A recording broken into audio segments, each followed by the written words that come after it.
এবং যা হয় নিশ্চয় তার ভালো কোনো দিক আছে। যেমন আমরা সংগঠিত ছিলাম না এতদিন, খুব একটা সেরকম ছিলাম না। আমাদের যারা পুরনো কমিটি ছিলেন তারা কোনো অ্যাক্টিভ না। আজকে তারা যদি আমরা যেভাবে আপনাদের 5-6 মাস দেখেন জীবনে, এটা আমি নিজেও কল্পনা করিনি। আমিও তো মেহেরপুর জেলার সভাপতি হিসেবে অনেক দিন থেকে আছি। আমি কখনো চিন্তা করিনি যে আমরা সচিবালয়ে যাব, এই ব্যাপার নিয়ে আমাদের আবেদন করব। আসলে এগুলা আমাদের লোকজন ছিল না, আর থাকলেও তারা ছিল তাদের নিজস্ব আখের গোছানোর জন্য। তারা কেন আমাদের জন্য কিছু করেনি আমি আসলে আর বলতে চাই না। আল্লাহ মাবুদ ভালো জানেন। এখন যে সমস্যা সৃষ্টি হয়েছে, এই সমস্যায় আল্লাহ চাইলে ভালো কিছুই হয়তো হবে। আমরা দোয়া করি আমাদের যেন খারাপ কোনো সংবাদ না আসে।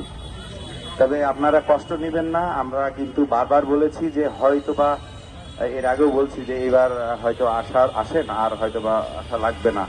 আসলে এমনও হতে পারে যে আমরা ওই যে একটা বাঘের গল্প আছে কিন্তু, হ্যাঁ, আমরা জানি না এটার সাথে কারা সম্পৃক্ত আছেন। এক বুড়ি বা ওই বাঘের মিথ্যা ভয় দেখাতো, হ্যাঁ, যদি সত্যি সত্যি একদিন বাঘ চলে এসে ওই দিনকে কিন্তু আর দেখা যাচ্ছে ওই এলাকার মানুষজন আর যায় না, ও তো রেগুলার মিথ্যা কথা বলে। হ্যাঁ, দেখা যাচ্ছে এইরকম আমাদের যেন না হয়। আপনারা 2-3বার অলরেডি আসছেন, দেখা যাচ্ছে আগামীতে খুব জরুরি সেই দিনকে আর কেউ আসলেন না, হয়তো ইয়ে করে দূর গিয়ে কোনো কাজ হয় না।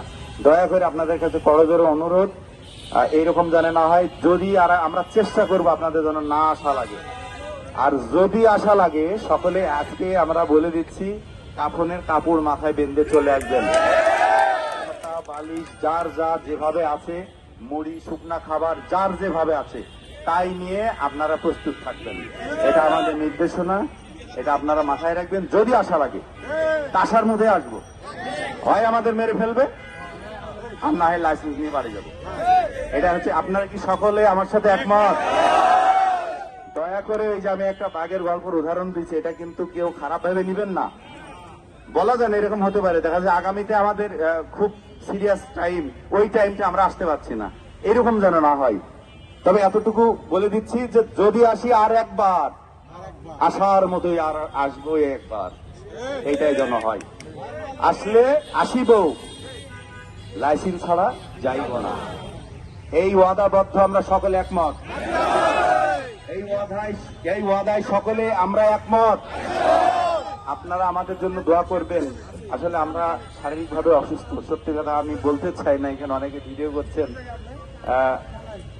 আমাদের আসলে যে হোটেল আছে অনেক গরম, সভাপতি সাহেব আমরা আসলে ঘুমাতেও পারিনি কালকে। আর এই মাথায় এত চিন্তা থাকলে ঘুম হয় না, বুঝি না, ঘুম হয় না। সারা রাত জেগে আছি, মশার কামড় খাইছি। আবার